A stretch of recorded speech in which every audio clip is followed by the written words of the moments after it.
예, 할렐루야, 반갑습니다. 예, 예배분들 바라보시면서 한번 선포하겠습니다. 예, 오늘 반갑습니다. 인사 나누시죠? 반갑습니다. 예, 반갑습니다. 예, 오늘 또 많은 분들이 휴가를 또 떠나기도 하셨고, 또 이제 또 폭염, 또 태풍도 지나고 여러 가지 악조건 속에서도 오늘 또 주님의 존전으로 나와서 예배할 수 있는 은혜를 허락하심에 감사드립니다. 오늘 또 주님의 은혜와 평강이 저와 여러분의 심령 속에 가득하기를 축원합니다. 여러분, 성경에서 말하는 죄가 뭘까요? 성경에서 말하는 죄는 이 헬라어로 하마르티아라는 단어가 이 죄라는 단어인데, 관역을 벗어나다, 중심을 벗어나다라는 뜻입니다. 다시 말해 죄란 하나님 중심을 벗어나는 것, 하나님 안에서 떠나는 것이 죄다라는 거죠. 여러분, 그런 의미에서 우리가 이 세상을 살면서 누구든지 다 행동을 하고 일을 합니다. 오늘 또 행동을 하셨기 때문에 이 예배당으로 나오신 거잖아요. 누구든지 일을 하고 행동을 하는데 중요한 것은 두 가지 중에 하나죠. 선한 일을 하는가, 악한 일을 하는가, 아마 둘 중에 하나일 것입니다. 여러분, 성경에서 가장 악한 일을 한 사건이 어떤 사건일까요? 하나님 보시기에 가장 엄중하게 보았던 사건은 어떤 사건이었을까요? 아마 창세기 11장에서 등장하는 바벨탑 사건이었을 겁니다. 하나님 없이도 우리는 높아질 수 있어, 하나님 없이도 우리는 잘 살 수 있어, 스스로 신이 되려고 했던 바벨탑 사건. 하나님은 그들의 교만을 심판하셨잖아요. 그들의 언어를 흩으시는 심판을 허락하셨습니다. 결국 바벨탑 사건을 통해서 우리가 깨닫는 메시지는, 인간이 아무리 열심히 살아도 하나님 중심에서 벗어나면, 하나님이 없으면 언젠가는 무너진다라는 것을 알게 되는 것입니다. 오늘 시편 127편은 그런 의미에서 바로 하나님 중심에서 벗어난 어리석은 자에 대한 경고, 하나님께 맡기지 못한 자에 대한 경고의 말씀이라고 생각합니다. 여러분이 잘 아시는 말씀도 포함되어 있는데, 자, 오늘 1절부터 2절 상반절을 먼저 읽어보도록 하겠습니다. 여호와께서 집을 세우지 아니하시면 세우는 자의 수고가 헛되며, 여호와께서 성을 지키지 아니하시면 파수꾼의 깨어 있음이 헛되도다. 너희가 일찍이 일어나고 늦게 누우며 수고의 떡을 먹음이 헛되도다. 이 말씀을 보면서 어떤 부류는 이렇게 해석할 수 있습니다. 하나님이 다 하셨기 때문에 우리는 일할 필요가 없다. 하나님이 다 하셨잖아, 우리는 일할 필요가 없어 라고 주장하는 부류가 있을 수 있습니다. 우리가 특별히 신약 성경의 데살로니가 교회의 성도들이 이런 자세를 가졌어요. 하나님이 다 성취하셨고 주님 곧 오신다고 하니까 우리 뭐 더 이상 일할 필요가 없지, 우리 일하지 말고 손만 들고 그리스도만 기다리자, 이런 관점을 가졌잖아요. 일하지 않았습니다. 결국 이런 자세에 대해서 사도 바울이 분통을 터뜨리면서 그들에게 이렇게 경고를 했습니다. 데살로니가 후서 3장 11절 12절입니다. 시작. 우리가 들은즉 너희 가운데 게으르게 행하여 도무지 일하지 아니하고 일을 만들기만 하는 자들이 있다 하니, 이런 자들에게 주 예수 그리스도 안에서 권하기를 조용히 일하여 자기 양식을 먹으라 하노라. 여러분, 1992년도에 다가올 미래를 대비하라, 준비하라 다미 선교회라는 이단이 등장했습니다. 이장님 목사가 만들었던 이단인데, 그때 1992년 10월 28일 밤 12시에 주님이 오신다, 성도는 휴거한다, 다미 선교회로 들어오느라. 여러분, 얼마나 난리였습니까? 저도 기억합니다. 고등학교 제가 2학년, 3학년인가 그때였는데, 진짜 밤 12시에 주님이 오시는지 확인하기 위해서 저도 교회당으로 갔습니다. 형하고 모여가지고. 아무 일도 일어나지 않았습니다. 그때 어떤 일이 일어났습니까? 주님이 오시니까 집도 팔고 건물도 팔고 토지도 팔고 학교 다닐 필요도 없고 일할 필요도 없고 전부 다 그 재산 다미 선교에 바쳤습니다. 그리고 그들은 92년 10월 28일 밤 12시까지 손을 들고 그리스도를 외쳤습니다. 그러나 휴거는 일어나지 않았죠. 극단적 경건주의의 모습을 보여주고 있지 않습니까? 여러분, 진정한 하나님의 사람은요, 미래를 바라보고 주님이 오심을 확신하는 사람은 여러분 손만 벌리고 그리스도를 기다리지 않습니다. 현재를 소홀히 여기지 않습니다. 주님이 오심이 확실하다면 오히려 이 현재에 충실합니다. 현재의 이 하루를 선물처럼 여기고 함께하는 사람들과 함께 살아가는 것을 소중히 여기는 자가 되는 겁니다. 미래를 바라보는 사람은 현재를 소중히 여기는 거죠. 여러분, 반대로 또 그 반대도 있을 수가 있죠. 약간 극단적 경건주의자들이고 극단적 사역주의자들이 있을 수 있습니다. 조금 전에 서두에 말씀을 드렸던 것처럼 바벨탑 사건, 하나님 없이도 우리가 잘 살 수 있다, 하나님 없이도 우리가 일의 성취를 보일 수 있고 하나님 없이도 성공할 수 있어, 이게 바벨탑 사건의 전형 모습이잖아요.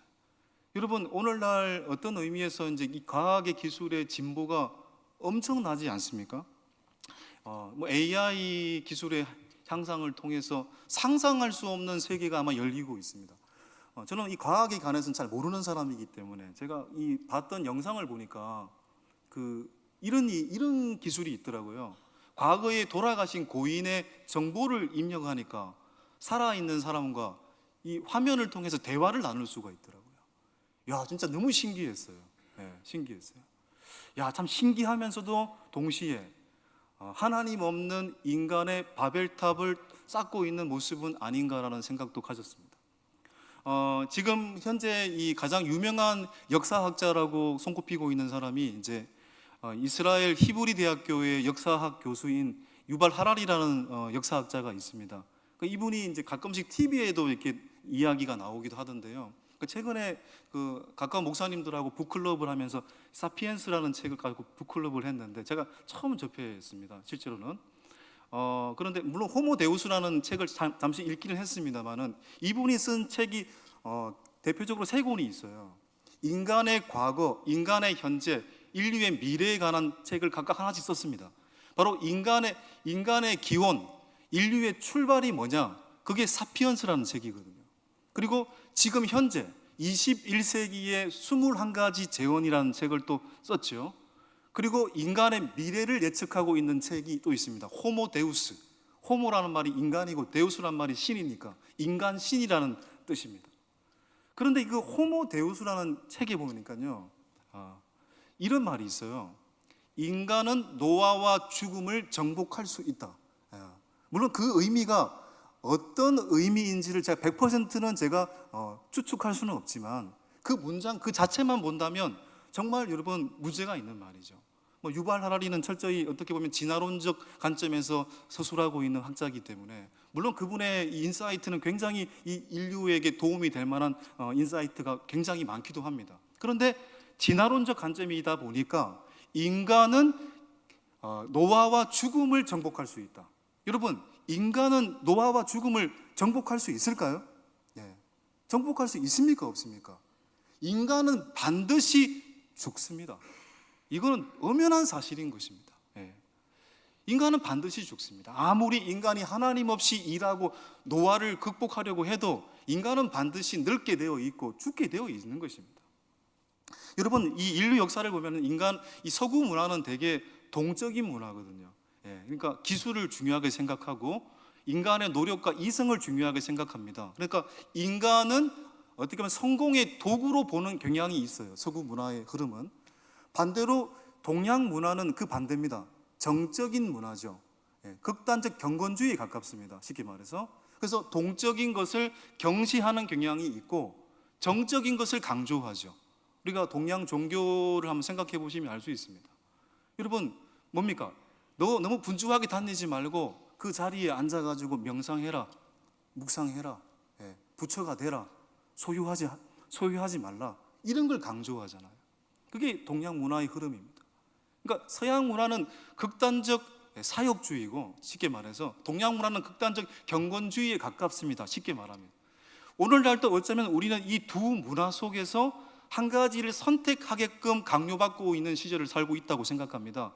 극단적 경건주의냐, 극단적 사역주의냐. 그런데 여러분, 오늘 성경은 우리에게 그게 아니라고 말합니다.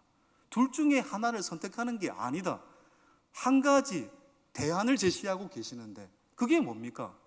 하나님이 일하신다는 대전제입니다.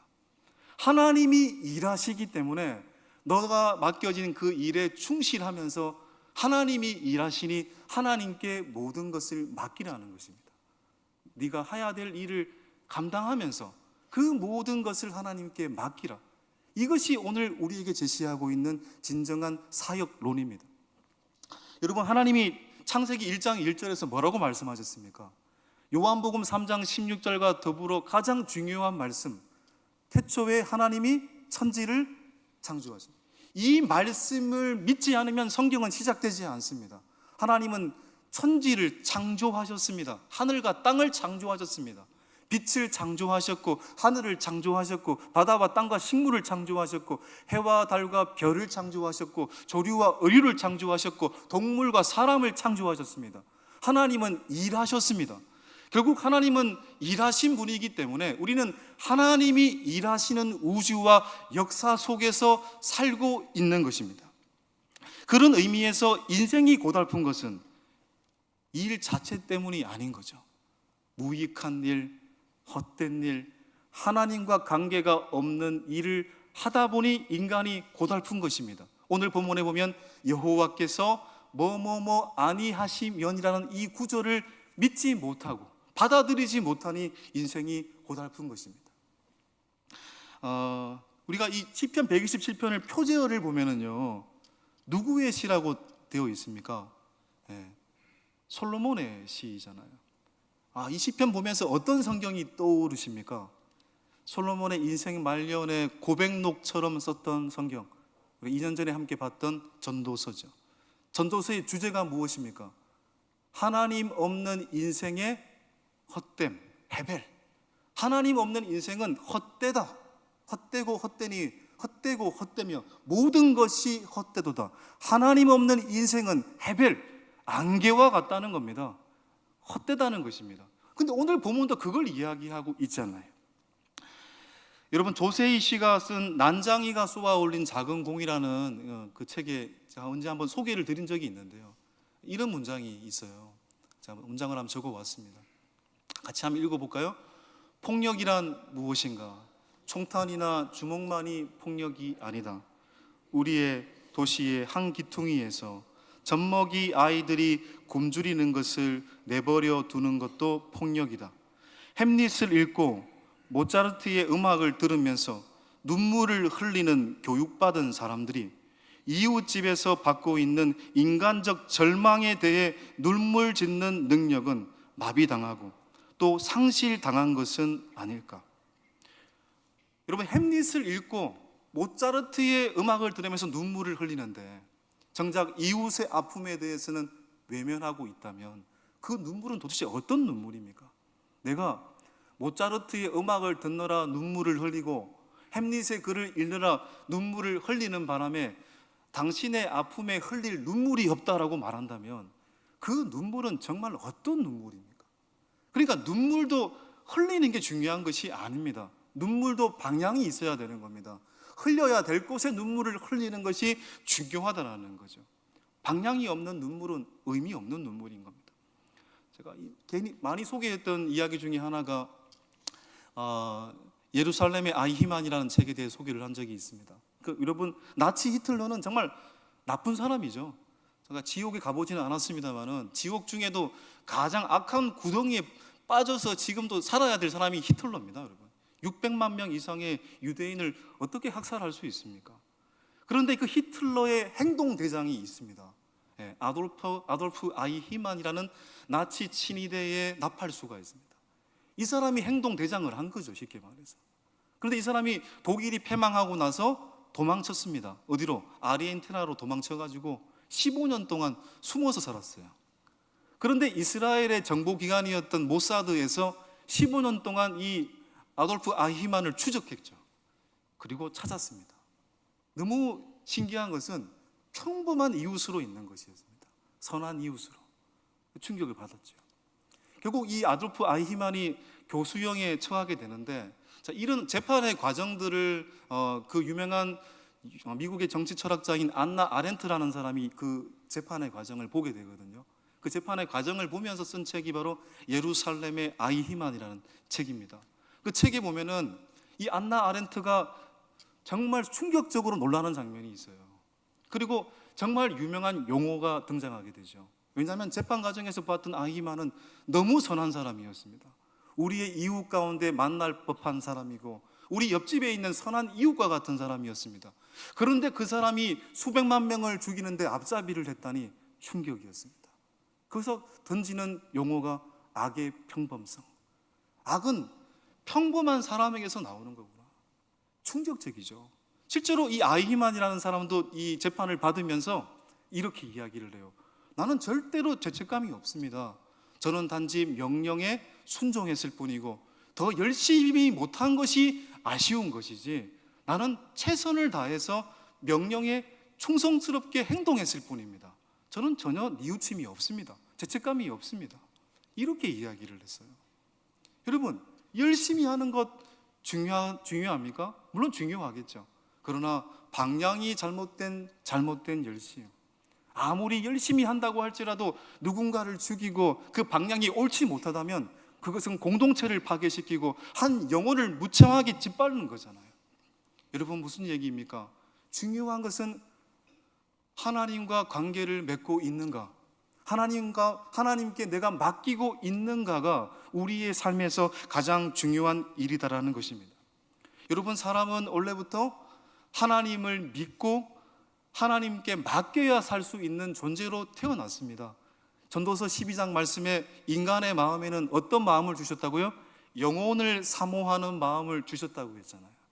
인간은 원래 하나님을 의지하고 맡기게 되어 있습니다. 뭘 보면 알 수 있을까요? 우리가 잠을 자는 걸 보면 알 수가 있습니다. 인간은 하루에 여러분 잠을 몇 시간 잡니까? 잠을 몇 시간 잡니까? 많이 자면 8시간, 9시간 자기도 하고요. 실제로 6시간, 7시간 정도 자잖아요. 3분의 1 가까이를 잠을 자는데 이 하루를 보냅니다. 그만큼 중요하고, 오늘 2절에 보면은 이런 표현을 또 쓰시고 계세요. 2절 하반절에 여호와께서 그의 사랑하시는 자에게 잠을 주시는도다. 제가 농담으로 이 구절 예배 시간에 졸아도 괜찮아요, 하나님 사랑하신 자에게 잠을 주신대요, 이렇게 이야기하기도 합니다만은 졸리는 거 어떡하겠어요. 졸리게 하는데 졸리니까 자도 됩니다, 여러분. 그렇지만 이 구절에 정확한 해석이 필요한 거죠.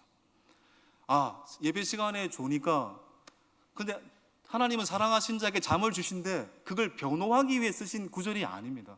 이 2절 하반절의 구절은 하나님께서는 사랑하시는 사람이 잠을 자는 순간에도 복을 주시는 분이다라는 말입니다. 잠을 자는 순간에도 하나님은 인간에게 복을 주시는 분이래요.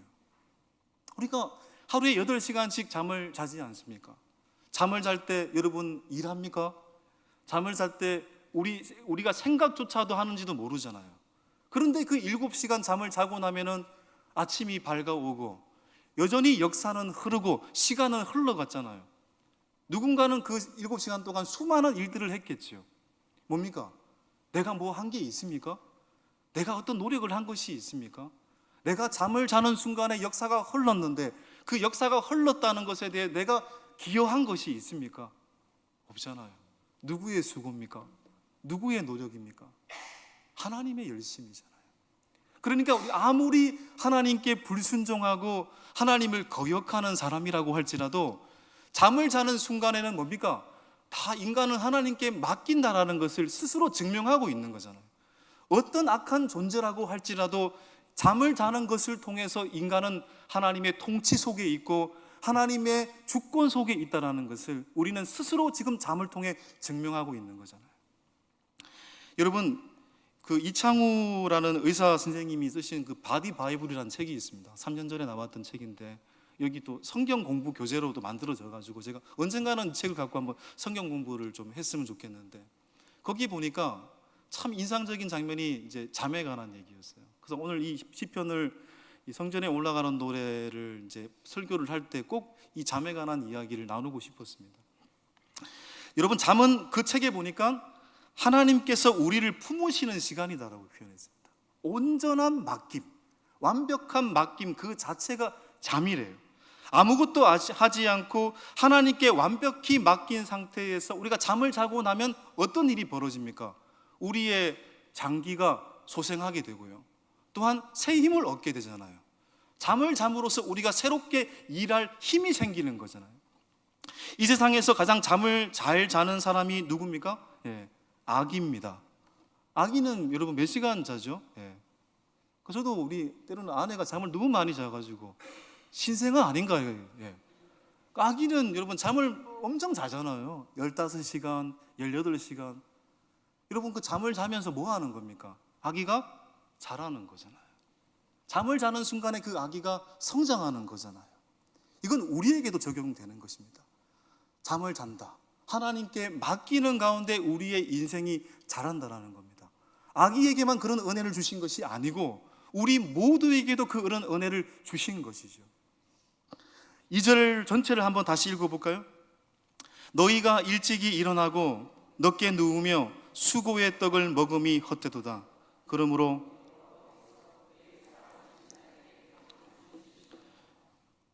이 구절 보면서 많이 반성이 되더라고요.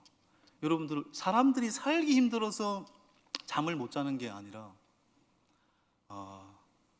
하나님을 진정으로 믿지 않기 때문에, 하나님께 맡기지 않기 때문에 잠을 못 자는 거구나.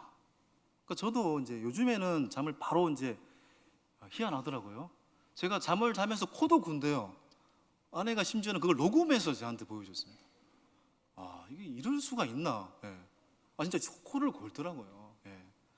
그래서 예전에는 그렇지 않아요. 예전에 작년만 해도 제가 잠을 자기 위해서는 30분이라는 오밍업이 필요했습니다. 30분, 1시간 동안 제가 5만 가지 생각을 합니다.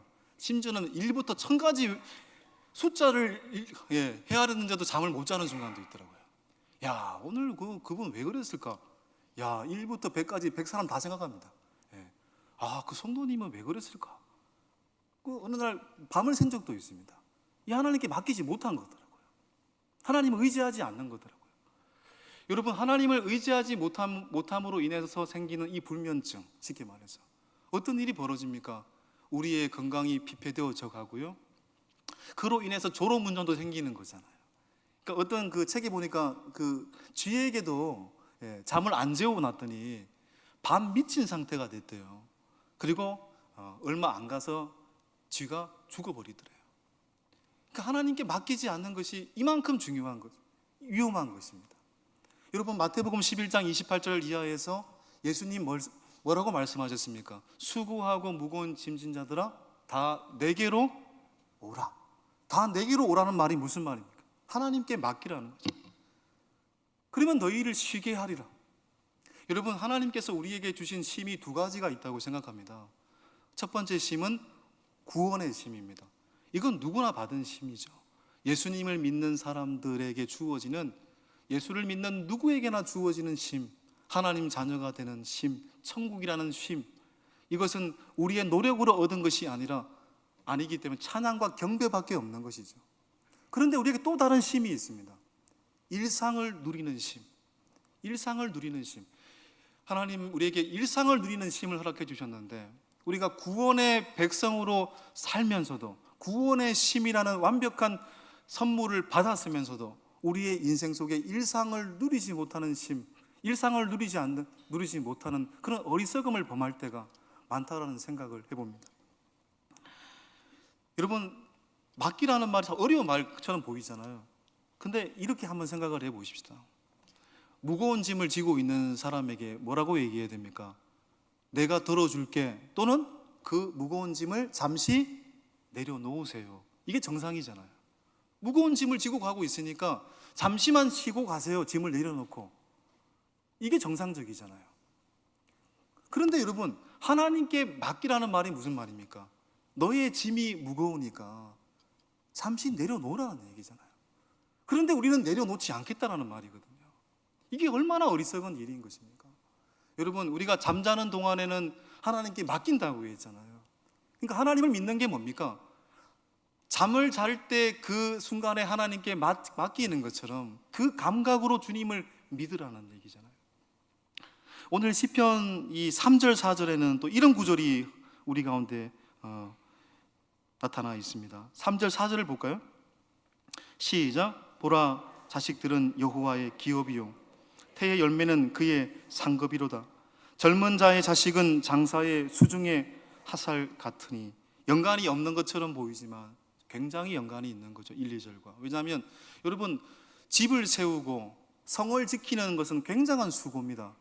근데 그것과 비교해서 자녀를 얻는 것은 인간의 노력도 물론 있겠지만 인간이 노력한다고 해서 얻을 수 있는 게 아니잖아요. 자녀라는 건 선물이잖아요. 자녀는 선물이잖아요. 노력해도 얻을 수 없을 수도 있는 겁니다. 하나님이 주셔야 가능한 거잖아요. 그러니까 자녀는 선물인 거예요. 그러니까 오늘 3절 4절 보면 자녀를 이렇게 표현하고 있어요. 자녀를 세 가지로 비유하고 있는데요. 3절 보시면 자식들은 뭐라고요? 하나님의 기업이래요. 기업이 무엇입니까? 하나님의 땅입니다. 하나님의 기업을 우리가 뭘로 받았습니까? 우리 노력으로 받은 게 아니잖아요. 하나님의 기업 천국을 우리는 뭘로 받았습니까? 은혜로 받은 거잖아요. 그러므로 자녀도 너의 소유가 아니라 하나님이 주신 선물이다라는 얘기죠. 부모와 자녀 가운데 오늘날 생기는 모든 문제는 부모가 자녀를 소유물로 생각하기 때문에 일어나는 일들 아니겠습니까? 그런데 하나님은 하나님의 기업이래요. 하나님의 선물이래요. 두 번째는 태의 열매는 그의 상급이다. 똑같은 자녀는 두 번째 뭐라고요? 상급이다.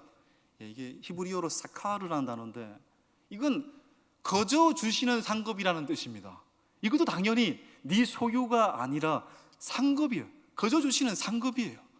그러니까 부모가 자녀를 상급으로 여길 때, 자녀가 부모님을 상급으로 여길 때 서로의 관계가 견고해지겠죠. 세 번째, 자녀를 또 뭐라고 부르고 있습니까? 젊은 자의 자식은 장사의 수중의 화살 같다. 자녀를 화살이라고 표현하고 있어요. 화살이란 말이 히브리어로 헤츠라는 단어인데 이건 두 가지 의미가 있습니다. 여러분, 화살이 뭡니까? 방어용 무기인 동시에 공격형 무기입니다. 방어인 동시에 공격형 무기 동시입니다. 이게 뭡니까? 자녀는 너에게 힘을 주고 용기를 주는 존재라는 말입니다. 결국 이 3절 4절을 통해서 자녀는 하나님께서 주신 선물 아니냐, 네가 하나님께 맡겼을 때 주어진 선물 아니니, 그걸 말하고 있는 거죠. 여러분, 오늘 이 성전에 올라가는 노래를 우리가 보고 있습니다만은 이스라엘 백성들도 이 성전에 올라오기 위해서 얼마나 수많은 시간들을 들였겠습니까? 오늘 같이 버스 타고 여러분 기차 타고 그렇게 온 게 아니잖아요. 대부분 걸어서 왔잖아요. 어떤 사람은 한 달이 걸렸을 것이고 3주가 걸렸을 것이고 더한 시간도 걸렸을 겁니다. 그렇게 어려움을 겪고 오랜 시간을 거쳐서 성전으로 왔을 때 사람들은 모여서 이야기를 했을 겁니다. 서로의 무용담을 나누었을 겁니다. 야, 너 몇 시간 걸렸니? 가장 빨리 온 사람 누구니? 가장 많은 이웃을 인솔하고 온 순례자는 누구니? 서로의 자랑을 하기 바빴을 겁니다.